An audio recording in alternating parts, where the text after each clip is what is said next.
नमस्कार मित्रांनो, मनी मॅनेजर्सच्या निफ्टी ॲनालिसिसमध्ये आपले स्वागत आहे। काल निफ्टी गॅप अप ओपन झाली 25,511ला आणि 25,524चा हाय देऊन 25,415 ब्रेक केले।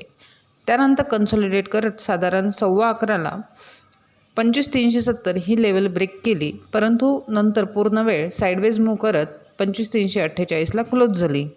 एकंदरीत निफ्टीने 25,370 लेवल ब्रेक करून 25,340चा लो दिला, परंतु प्रॉपर ट्रेड दिलेला नाही। मॉर्निंगला जर कोणी शॉर्ट केले असेल तर त्यांचा ट्रेड चांगला गेलेला आहे, परंतु लेवल ब्रेक झाल्यानंतर साइडवेज मुवमेंटमुळे योग्य तो ट्रेड झालेला नाही।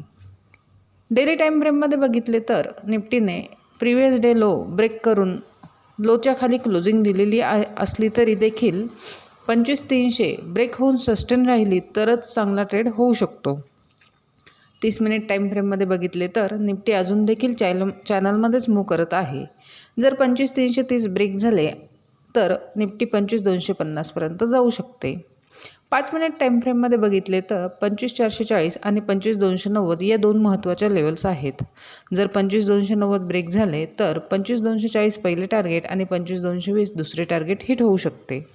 ओव्हरऑल निफ्टी 8-10 दिवसापासून स्लोली डाऊनवर्ड मूव्ह करत आहे, परंतु व्हॉल्यूम नसल्याने ट्रेड चांगला होत नाही। तरी देखील ट्रेड करताना प्राइस ॲक्शननुसार आणि काळजीपूर्वक करावा। अशाच निफ्टीच्या ॲनालिसिससाठी चॅनल सबस्क्राईब करा, तसेच व्हिडिओ लाईक आणि शेअर करा।